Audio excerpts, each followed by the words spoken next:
Sebelum masuk ke sesi kedua, saya akan menjelaskan sedikit tentang UMKM dan kenapa penting banget untuk melakukan digitalisasi UMKM 4.0. Pertama, secara keekonomian, UMKM di Indonesia itu berkontribusi mencapai 61% terhadap PDB nasional dan 97% terhadap penyerapan tenaga kerja nasional. Makanya nggak heran kalau UKM ini sering dibilang sebagai backbone-nya ekonomi Indonesia. Tapi dari sisi korporatisasi, dari sisi kapasitas, dari sisi pembiayaan, UMKM ini tuh masih minim dan butuh terus didukung dan dibantu.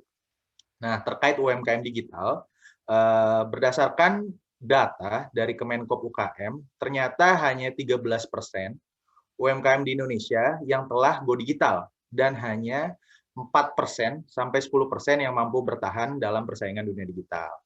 Padahal kalau kami coba lakukan pendalaman analisis, UMKM di Kalimantan itu lebih memiliki daya tahan terhadap dampak negatif COVID-19 ke sisi penjualan jika ia telah terkonekkan dengan platform digital. Oke, untuk membicarakan hal tersebut di atas, kayaknya tepat banget kita ngundang bintang tamu selanjutnya. Beliau adalah founder, Presiden Director dari Binar Academy, Independent Komisioner PT Mandiri Kapital Indonesia, sempat menjadi Vice President di Gojek, dan Head Product Development Engineering Kartuku. Tanpa panjang lebar, selamat datang kepada Mbak Alamanda Shantika. Halo Mbak Alamanda. Halo. Halo Mbak Alamanda. Halo Mas Rifki. Baik dong. Baik ya, ini lagi di rumah berarti? Ini lagi di kantor. Oh, lagi di kantor. Siap. Mbak, saya izin langsung masuk ke topik ya Mbak ya? Siap. Kalau kita ngomongin UMKM, kan udah jelas pasti kita ngomongin pelakunya dulu, SDM-nya dulu ya. Nah, saya tertarik banget nih sama Binar Academy yang berorientasi menyiapkan SDM di era digital kan. Pertama-tama nih, bisa ceritain dikit nggak sih kenapa pada awalnya ingin fokus ke pengembangan SDM go digital ini?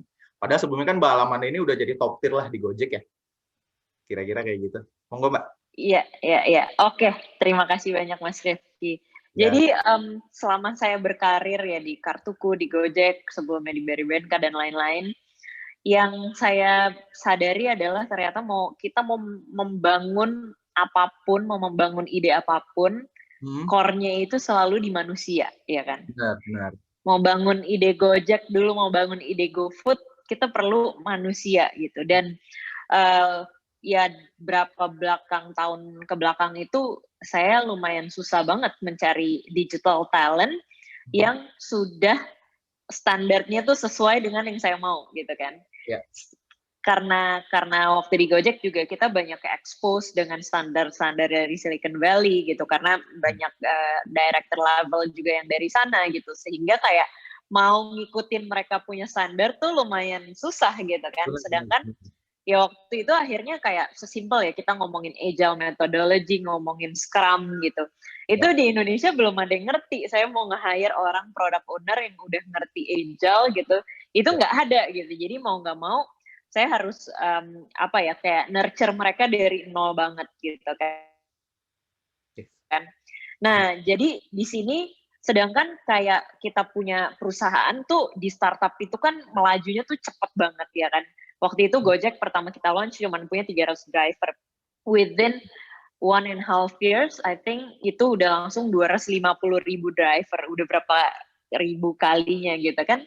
Jadi di situ saya ngelihat banget ini sebuah masalah yang besar, sehingga kayaknya harus ada akselerasi percepatan untuk sumber daya manusia nih gitu. Dan juga memang dari dulu cita-citanya emang pengennya di dunia edukasi sebenarnya Mas Rifki. Siap. Jadi akhirnya nyemplung lah ke edukasi gitu kan. Akhirnya cita-cita itu tercapai lah sekarang gitu. Siap. Berarti emang passionnya lah ya, untuk mengembangkan SDM. Mbak, mau nanya nih Mbak, tadi kan dari data yang saya udah share tadi, dari Kemenkop UKM, ternyata baru 13% Mbak, dari UMKM yang di Indonesia itu, yang baru go digital gitu, baru 13%. Dan dari 13%-nya pun, cuma 4-10%-nya doang yang dianggap berhasil. Menurut Mbak Alamanda, ini kenapa ya kayak gitu? Kenapa success rate-nya bisa begitu kecil? Terus solusinya apa nih UMKM kita bisa catch up di era digital di tengah kondisi melek digital mereka yang relatif rendah, terutama di Kaltim gitu ya, di wilayah-wilayah di luar Jawa. Iya. Oke, ini saya sedikit kayak dengar-dengar lah dari kebetulan kan portofolionya Mandiri Capital itu kebanyakan di fintech dan fintechnya juga untuk UMKM gitu kan. Ya, Salah satunya contohnya misalnya Mekari atau Moka gitu yang ya. memang fokusnya untuk nge-grab market di sana gitu. Dan kalau kita lihat memang core isunya banget itu balik lagi ke infrastruktur dasar sih ya. Kayak kita mau implementasi misalnya ada juga jurnal itu untuk kita journaling pendapatan dan lain sebagainya lah ya. Yap. Waktu mau penetrasi market itu sulitnya apa ke UMKM, mereka sesimpel nggak ada internet gitu kan, jadi akhirnya pakai aplikasi yang offline gitu. Nah jadi memang kelihatannya memang dari infrastruktur yang sangat amat mendasar lah ya gitu, apalagi memang kayak pengguna komputer itu juga masih kecil banget gitu. Saya juga waktu ke Kupang gitu ya, nggak usah kita ngomongin internet gitu, di Kupang air bersih aja di sana masih sulit gitu kan. Jadi memang infrastruktur balik lagi gitu ya. Dan juga mungkin pemerintah udah punya inisiatif lah ya untuk membagikan handphone ke nelayan dan lain sebagainya. Tapi setelah ini dilakukan, again balik ke literasi sebenarnya gitu. Karena memang mungkin UMKM juga belum paham tentang apa gunanya mereka dan value proposition-nya untuk mereka menggunakan digitalisasi ini tuh apa, itu yang masih kurang sepertinya gitu. Makanya kan dengan adanya acara-acara seperti ini tuh kan bagus banget ya, dimana sebenarnya kan digitalisasi ya buat saya teknologi itu fungsinya ada dua, adalah yang paling mendasar, meningkatkan effectiveness kita dari sisi cost and time, dari sisi biaya dan waktu gitu. Bayangin dulu waktu Gojek masih pakai call center, untuk mendapatkan satu driver, manual mesti diteleponin drivernya, itu butuh waktu 30 menit. Setelah kita bangun aplikasi dan aplikasinya launch, sekarang berapa detik sih kita dapat satu driver ya kan? Iya. Paling cuman kayak 5 detik tuh udah dapat ya. Nggak tahu kalau di Kalimantan ya, tapi kalau di Jakarta tuh 5 detik tuh udah langsung dapat gitu. Jadi kan kita udah ngelihat banget lah ya fungsi dari teknologi ini gitu. Terus juga sekarang kan semakin banyak memang startup teknologi yang again target marketnya itu membantu banget UMKM, selain misalnya kayak untuk perjurnalan kita punya pembukuan lah ya gitu. Tapi biasanya kita akan mengconnect juga nih dengan apa? Dengan akses pendanaan gitu. Nah, itu kenapa Mandiri Capital kita menginvest ke fintech itu sebenarnya untuk mudah mendapatkan data-data yang lebih akurat sehingga kita bisa memberikan akses pendanaan gitu. Jadi sebenarnya menggunakan teknologi ini bukan cuma untuk membantu day to day UMKM-nya, tapi juga bisa kita memberikan akses pendanaan. Kemudian juga sekarang nih kalau saya sebutin ya, ada semacam kayak buku warung, ada buku kas. Itu tuh startup untuk pembukuan, ada jurnal, ada Mekari, ada POS, macem-macem banget sekarang gitu kan. Dan sekarang pun juga even kalau orang belum jadi UMKM, kayak misalnya sayur box, mereka punya sayur mitra, ya kan. Jadi mitra sayur, kita bisa jadi mitranya mereka. Bukalapak juga punya banyak mitra Bukalapak gitu. Jadi potensi ini tuh sangat terbuka banget, tapi again kita harus mengetahui dulu sebenarnya benefitnya untuk kita tuh apa sih, kegunaannya untuk kita apa. Jadi literasi ini yang sangat penting sih menurut saya, Mas Rifki. Siap. Thank you Mbak Alamanda. Mbak Alamanda, saya tertarik dikit Mbak. Tadi katanya di Mandiri Capital itu berarti Mbak Alamanda menyeleksi banyak startup, menyeleksi banyak UMKM untuk dilakukan invest gitu ya. Biasanya standarnya Mbak Alamanda untuk si startup ini layak diinvestkan tuh kayak gimana Mbak? Ini supaya memotivasi teman-teman UMKM di sini atau misalnya teman-teman penggiat startup di Kaltim, wah berarti gue harus bisa kayak gini nih supaya bisa diinvest sama investor-investor kayak gitu. Iya. Tadi jawabannya mirip sih sama Mas Pangeran tadi ya. Yang pertama, yang pasti mission statement-nya gitu, problem statement dan mission statement-nya jelas. Jadi dari sekarang ekosistem yang sekarang ada itu seperti apa, kemudian setelah kita hadir sebagai startupnya itu apa yang akan terjadi gitu. Yeah. Nah, contohnya misalnya Binar gitu ya. Kita punya problem statement adalah ada cuman 10% high school graduates yang bisa masuk ke universitas, ya kan? Berarti ada 90% nih orang di Indonesia yang nggak bisa melanjutkan ke universitas gitu. Nah, sehingga kita pengen benar-benar mendisrupsi dunia higher education dengan memberikan sesuatu yang sangat affordable dengan memanfaatkan teknologi gitu kan. Nah, jadi jelas gitu kayak sekarang itu terjadinya seperti apa, ekosistemnya seperti apa, setelah kita hadir itu akan menjadi seperti apa. Itu yang pertama.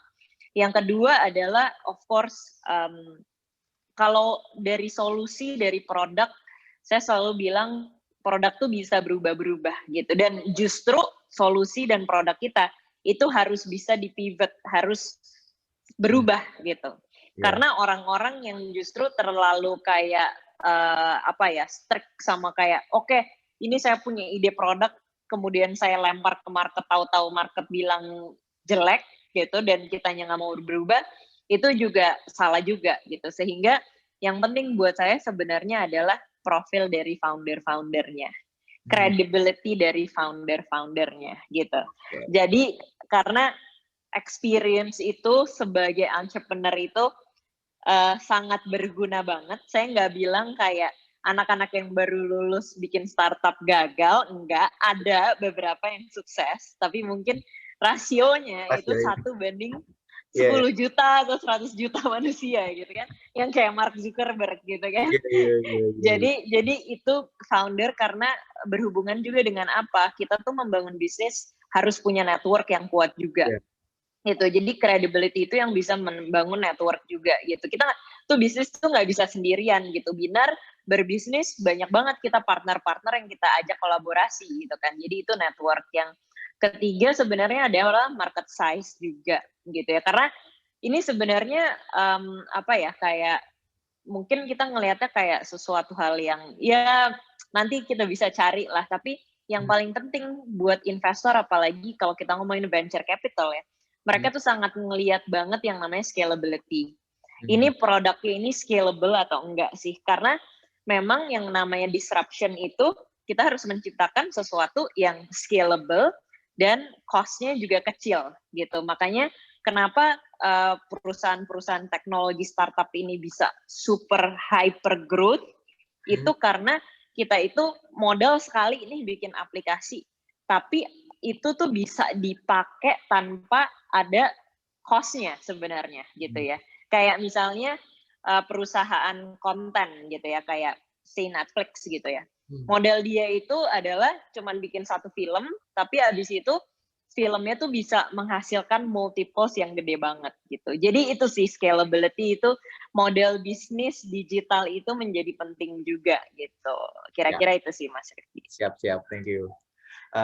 Mbak Alamanda, saya boleh ini ya mundur sedikit ke zaman Mbak Alamanda dulu masih nge-build Gojek dari kecil gitu ya.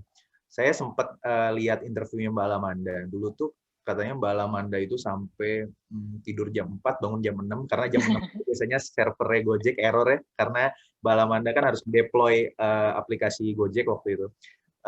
Boleh ceritain nggak gimana dulu strugglingnya pas ngebangun Gojek? Itu kan ibaratnya dulu Gojek startup lah ya, bisa saya bilang gitu nggak Mbak dulu? Startup banget kan ya, masih orang bahkan dikit. Kayak warung malah. Iya, orangnya dikit, mungkin capitalnya juga dikit, terus gimana strugglingnya dan gimana caranya Mbak Alamanda itu tetap konsisten dan percaya ini bakal works banget nih di depan. Iya, oke. Pertanyaan kedua tadi konsisten ya, oke. Yang pertama adalah dulu ceritanya itu ya kita benar-benar startup ya, yang bayangin startupnya tuh se-startup itu kok gitu ya, kayak di rumahan kecil gitu, terus rumahnya juga udah horor, udah tua gitu. Dulu berapa orang ya inisiatornya?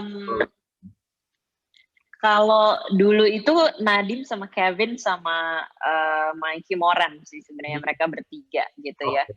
Iya, jadi waktu saya masuk itu masih call center, ya kan. call centernya waktu itu ada sekitar 10 lah gitu ya. Kayaknya saya tuh karyawan nomor 4 lah gitu ya di sana ya. Di luar call center ya gitu. Waktu itu tuh pokoknya kayak tempat kita benar-benar menyedihkan gitu ya. Kayak pantry-nya juga semua orang di situ, pantry-nya tuh bayangin cuma kayak 4x4 lah gitu ya. Kayak satu kamar kecil banget gitu. Dan dulu juga tim engineering tuh duduknya benar-benar depan pintu masuk karena udah nggak ada tempat lagi. Terus kayak banyak banget driver yang ngetok tuh langsung ngomongnya sama tim engineer gitu. Karena kalau mau protes tuh jadi kayak tim engineer duluan yang kena. Gitu. Head to head langsung ya? Iya. Gitu. Jadi kita benar-benar tahu, tapi bagusnya adalah kita tahu permasalahan driver tuh apa aja gitu. Bayangin kayak dulu kita meja tuh masih benar-benar meja plastik, kursi juga plastik semuanya. Waktu itu punya engineer iOS pertama, itu nggak bisa beliin MacBook gitu, akhirnya pinjem MacBooknya Nadim gitu. Jadi memang se-struggle itulah ya.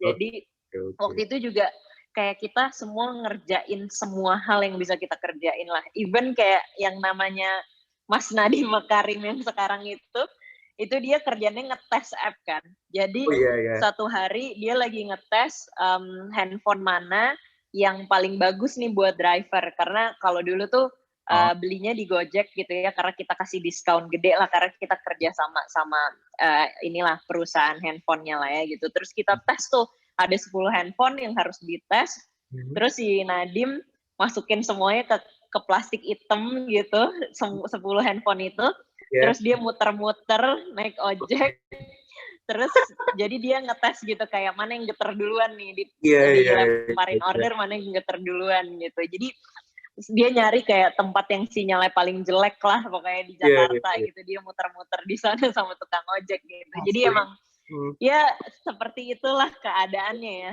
dari awal gitu. Tapi kalau ditanya apa sih yang bikin kita tuh konsisten gitu ya, kayak even dulu kita juga nggak mikir Gojek tuh bakalan segede ini kayak sekarang gitu, sama sekali nggak ada yang kepikiran.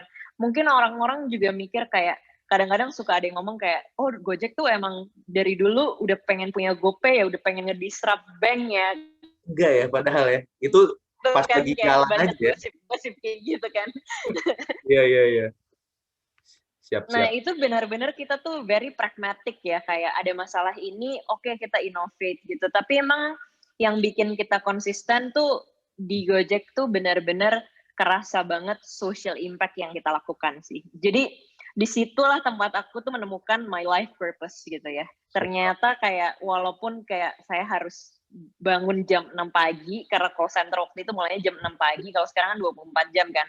Dulu tuh jam 6 pagi, ngedeploy server tuh jam 4 pagi, jadi cuman tidur 2 jam lah itu harus kebangun gitu.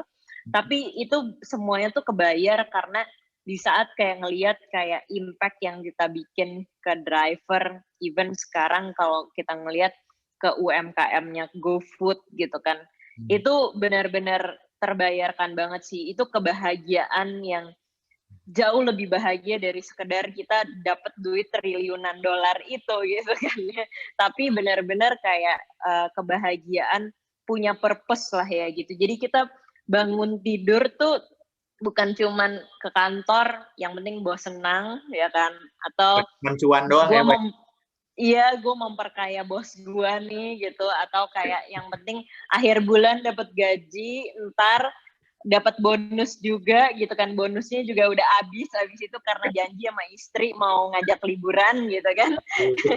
Bukan cuma itu doang gitu, tapi ada inilah ya kebahagiaan yang endless lah gitu kita dapat gitu. Siap. Keren banget nih Mbak Lamanda. Mbak Lamanda izin, ini Mbak Rafni katanya mau ada beberapa pertanyaan, baik dari Mbak Rafni sendiri maupun dari penonton webinar kita kali ini. Kalau di kolom Q&A ini udah ada 192 Mbak yang nanya. Iya, banget ya Mbak. Ya monggo Mbak Rafni. Oke, ya terima kasih Mas Rifki, Mbak Alamanda. Gimana, sehat Mbak? Sehat Mbak Rafni. Alhamdulillah. Ini Mbak, saya mau izin bertanya nih Mbak, terkait dengan UMKM Go Digital. Itu kan identik dengan inovasi proses bisnis secara keseluruhan gitu ya Mbak ya, bukan cuma sebatas digital payment, tapi sekarang kan yang seperti kata Mbak Anda tadi udah banyak Halo? Halo, Mbak Rafni? aplikasi yang bisa tracking penjualan, Halo, Mbak Rafni? dan Mbak bisa Rafni kayaknya jual produk putus-putus ya? atau jasa. Iya, kayaknya putus-putus deh. Apakah Ya. terdengar, Mbak? Mbak Rafni, putus-putus? Iya. Oke, sudah terdengar, Nah, Mbak? ini udah lebih Apakah bagus. sudah Iya, Putus-putus lagi. masih belum. Iya, Mbak. Sinyalnya jelek kayaknya. Iya. Cuman satu tuh barnya. Iya nih. Saya wakilin aja pertanyaannya Mbak Rafni. Jadi Mbak Rafni itu pertanyaannya gini Mbak. Jadi kalau Oke, misalnya iya. di apa namanya? Kalau kita ngomongin UMKM Go Digital itu kan identiknya sama inovasi proses bisnis gitu Mbak. Nggak cuma digital payment doang yang kita adaptasiin. Jadi Betul. kayak udah ada smart aplikasi yang bisa tracking penjualan, analisa produk. Nantinya kan itu bisa dipakai buat strategi marketing. Tapi kan Ya. itu butuh budget ya Mbak ya. Itu butuh budget. Pengen nanya aja sih Mbak, kita tuh sebenarnya apakah UMKM yang mau go digital itu harus punya budget tertentu atau gimana solusinya yang tepat buat pelaku-pelaku UMKM yang mau go digital nih, tapi terhambat dengan finansial mereka gitu Mbak? Iya.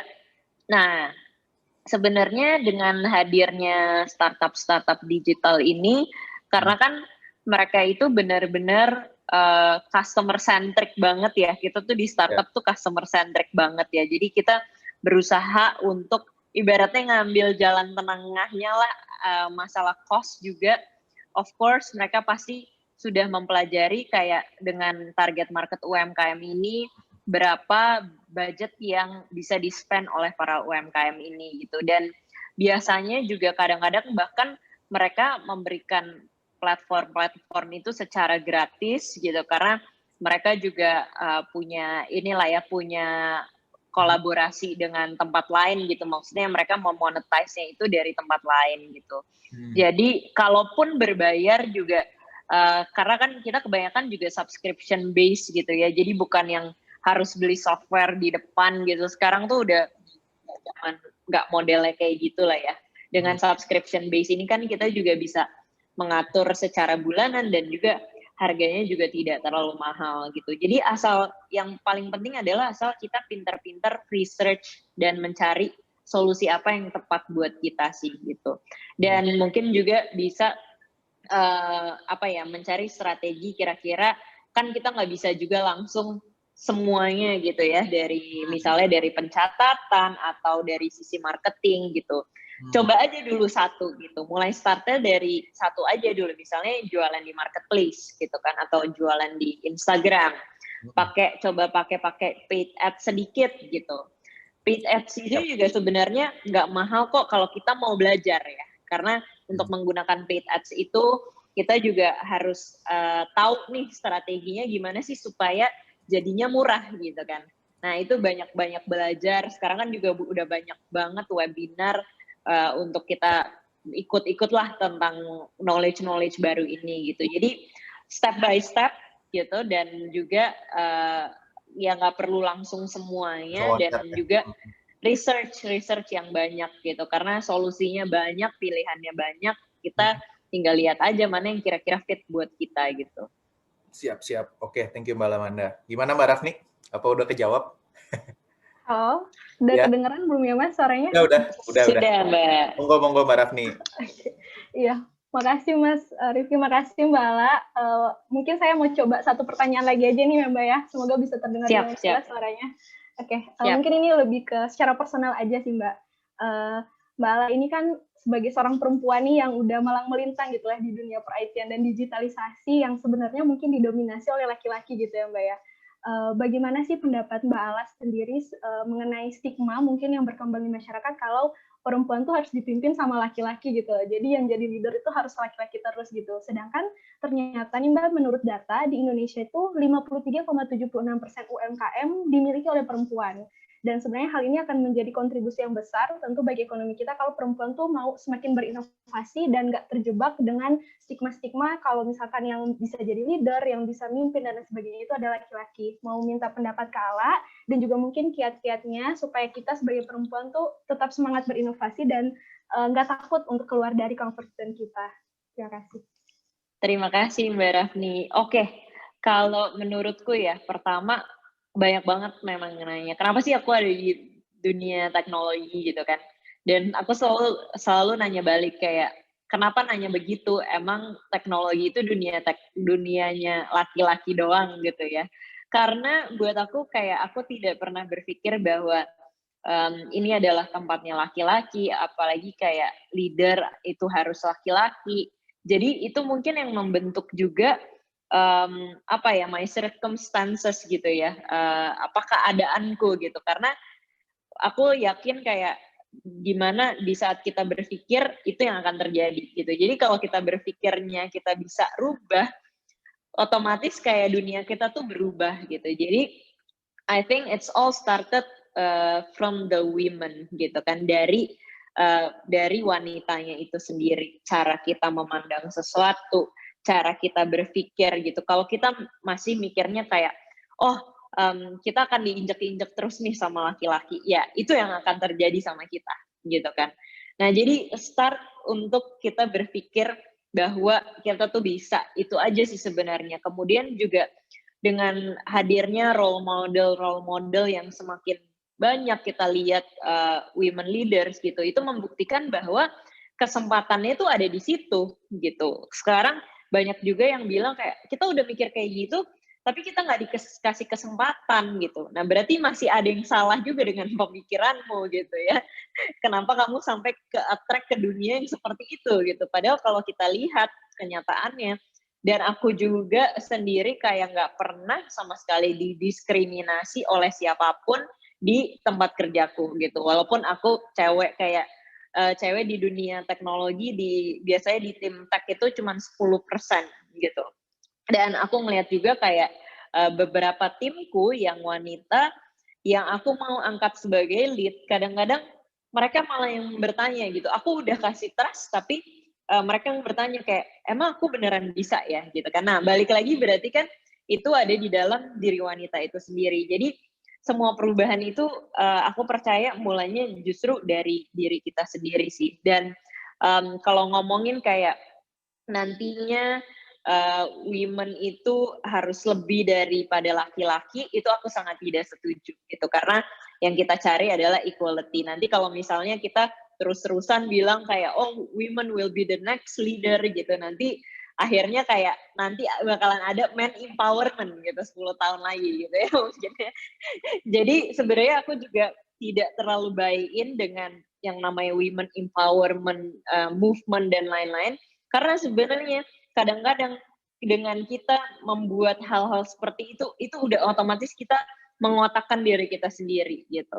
Kenapa harus cuman women doang gitu? Padahal kita kan equal, maunya kita di equality gitu kan. Kita maunya dianggap sama, tapi kita kadang justru mengotakkan kita dan kita merasa kayak oh kita doang yang harus di empower gitu, men enggak gitu. Padahal kita tuh sama-sama perlu di empower gitu kan. Itu mungkin Mbak Rahmi.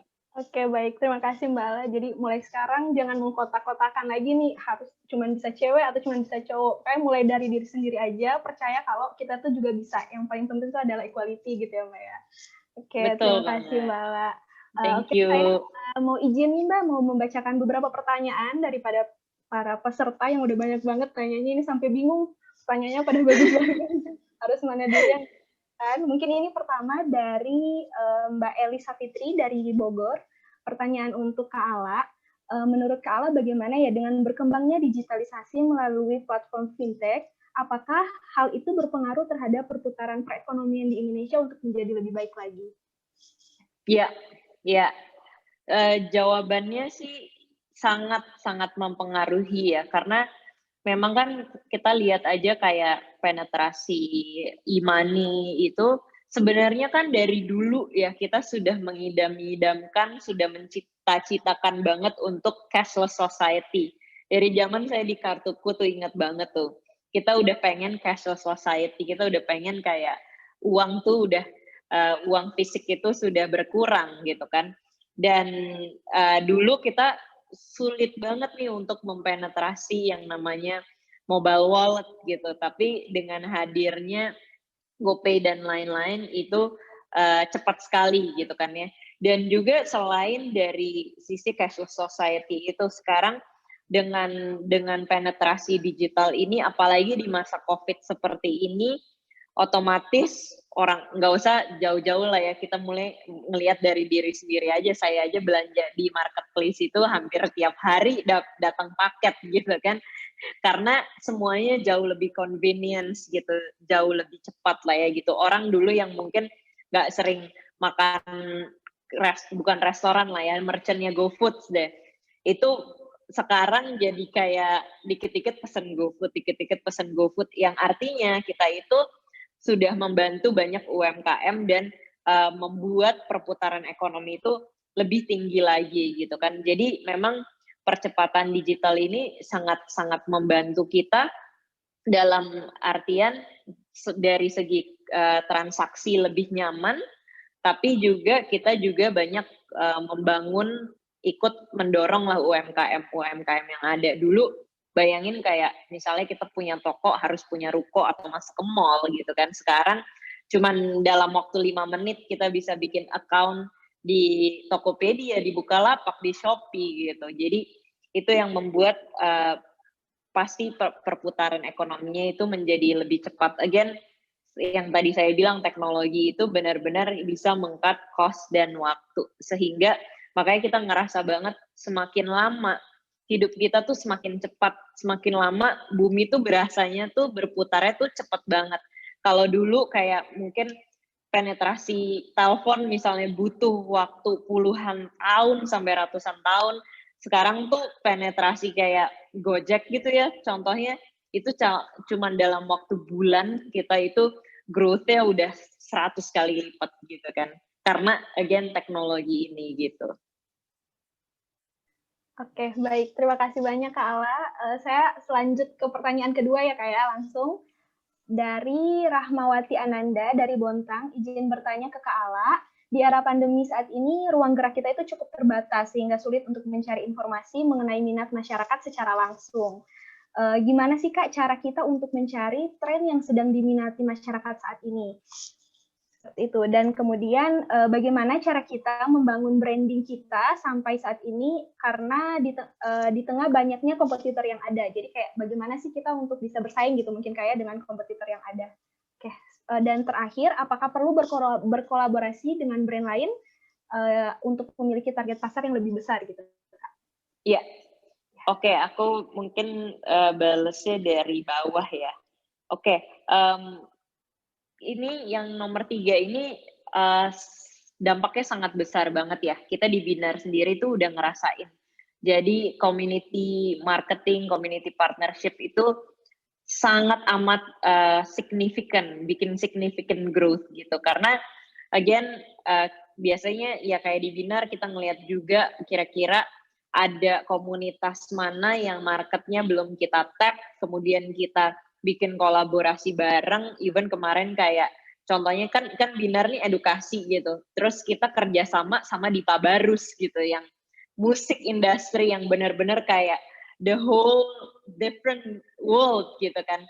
Tapi dengan hal seperti itu kita juga pengen kita punya satu message khusus sebenarnya di balik itu gitu, karena kita selama ini ngelihat kayak edukasi tuh sesuatu yang kaku gitu, kayak edukasi tuh orang-orang yang ada di dalam situ tuh orang-orang yang nggak pernah breaking the rules gitu kan, orang-orang yang geek banget gitu. Kita pengen ngasih pesan bahwa dunia edukasi ini juga bisa fleksibel loh, kita bisa kok temenan sama DJ, sama musician gitu kan. Jadi itu yang mau kita bangun, dan kolaborasi ini sangat membuka banyak mata juga gitu, kayak even kayak followers Dipa Barus juga kaget juga gitu, kok sekarang musician tiba-tiba mau mengeducate orang-orang gitu kan. Itu kan jadi sesuatu apa ya, kayak yang bikin kayak bombastis lah gitu ya. Sebentar lagi iya, terkejut gitu. Sebentar lagi kita juga mau kolaborasi sama fashion gitu, kayak karena kayak saya ngelihatnya kayak orang-orang di teknologi itu biasanya kayak nggak memperhatikan dirinya gitu, karena udah di komputer terus gitu kan, akhirnya nggak memperhatikan dirinya. Jadi kita pengen sebenarnya menginikan message bahwa self love itu juga penting gitu. Salah satunya dengan kita memperhatikan fashion kita juga itu adalah salah satu refleksi dari self love gitu. Jadi kita mau kerjasama sama fashion gitu, dan again itu sangat apa ya, sangat efektif banget walaupun mungkin masih di tahap awareness, tapi at least nama kita kedengeran di community lain, dan community yang kita tap itu juga ya ibaratnya mereka misalnya punya di Instagram sih mereka punya 500.000 followers, ya udah segitu banyak yang kita reach gitu kan. Nah kemudian itu yang pertama.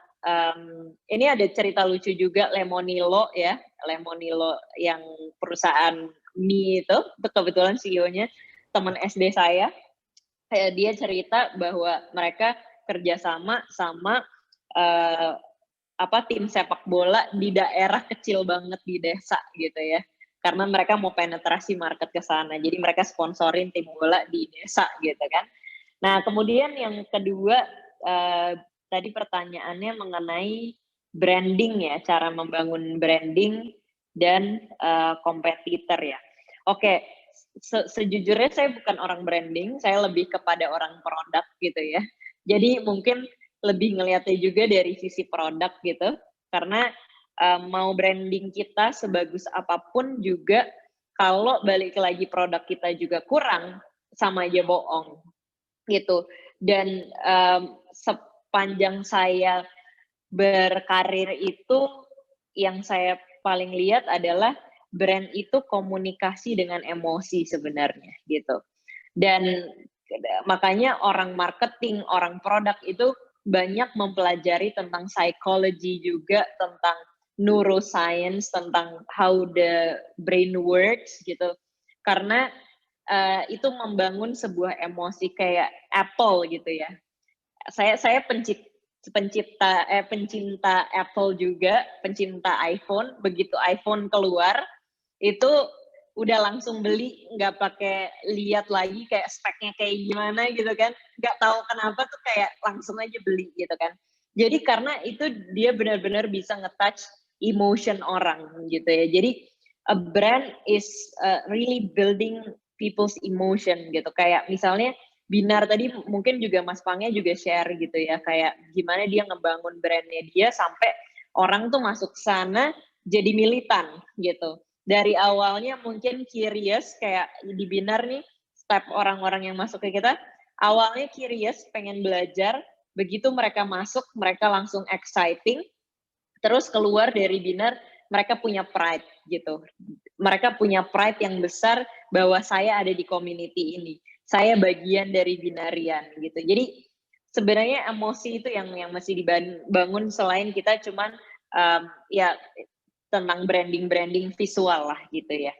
Terus yang terakhir tentang minat masyarakat.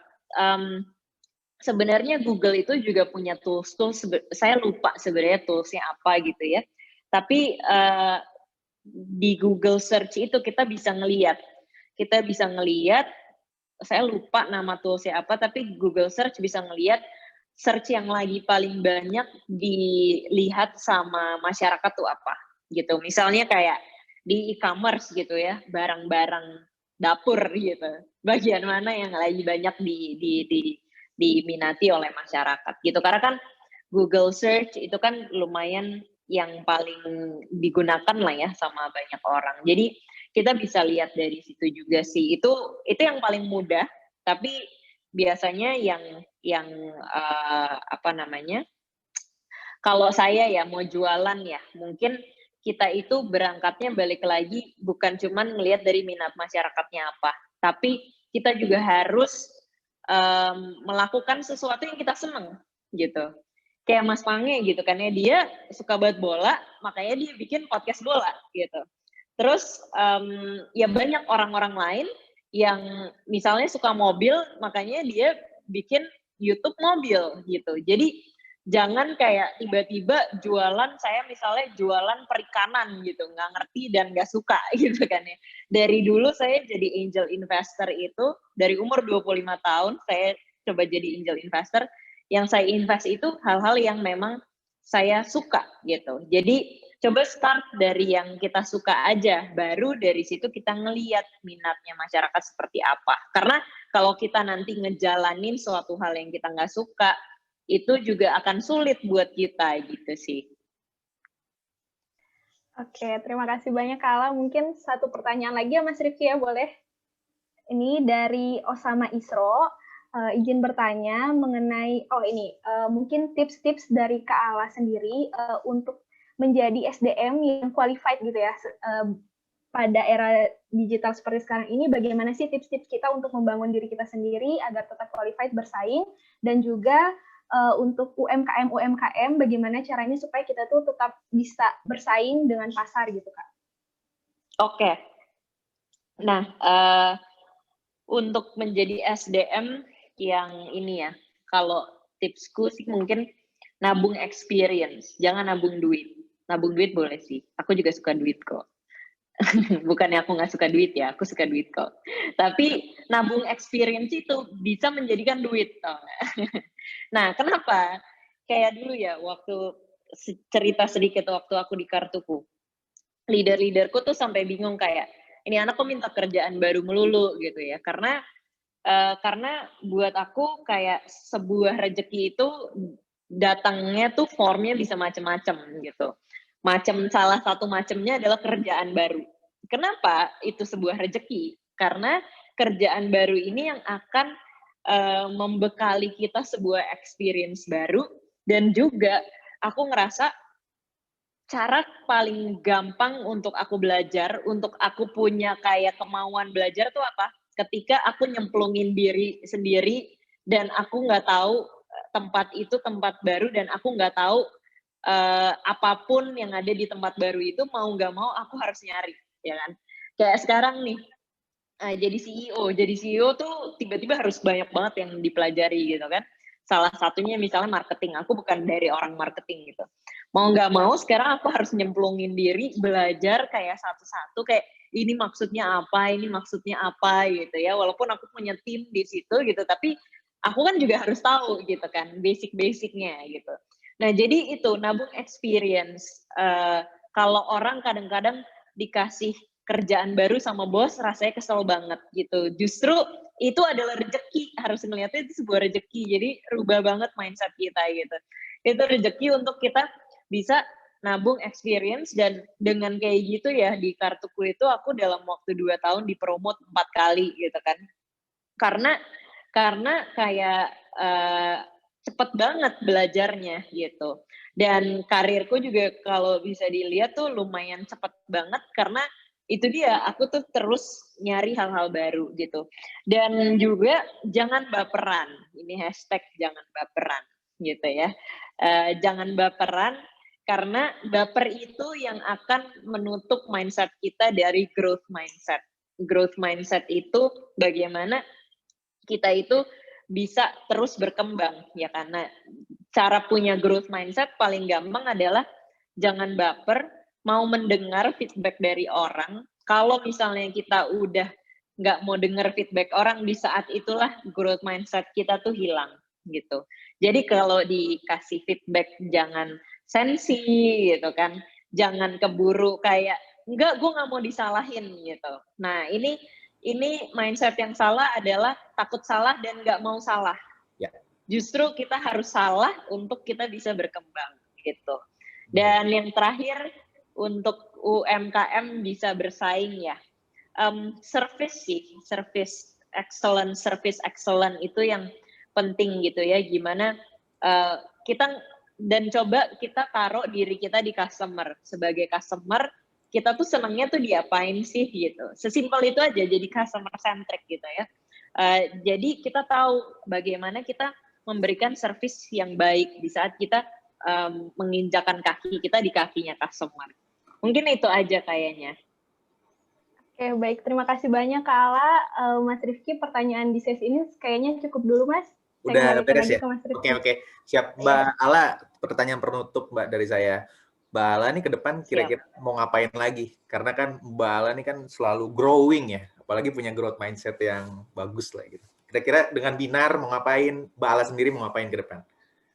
Dengan Binar yang pasti kita pengen punya jutaan student ya kan. Sekarang kita udah ada di, student kita udah tersebar di 35 kota di Indonesia ya. Dan ya kita pengen terus bisa memberikan again experience baru dalam belajar. Again, belajar itu bukan sesuatu hal yang menakutkan. Kalau dulu kayak kita itu kalau belajar dikasih nilai jelek terus dipermalukan di depan kelas, itu yang sangat amat kita against gitu kan. Jadi kita benar-benar pengen ngasih orang experience baru, belajar itu harus menyenangkan. Nggak boleh dipermalukan gitu kan. Karena semuanya pasti salah dan belajar gitu. Yang kedua, yaitu kita pengen memberikan semua bisa mengakses pembelajaran kita gitu. Yang terakhir adalah ini masih agak-agak confidential, cuman kita pengen pokoknya nantinya ini yang menjadi talenta digital itu bukan cuman programmer, bukan cuman UI UX designer gitu, tapi semua orang di semua divisi itu sudah mulai harus melek digital gitu kan. Nah, itu yang akan selanjutnya kita garap lah gitu. Siap. Thank you banget Mbak Alamanda Santika atas ngobrol-ngobrol di diskusi sore kali ini. Semoga apa yang tadi disampaikan oleh Mbak Alamanda bisa bermanfaat lah untuk UMKM di Kaltim, di Indonesia, maupun generasi milenial. Thank you Mbak Alamanda. Siap, thank you Mas Rifki, semoga sukses dalam rencananya ya. Siap. Thank you semuanya.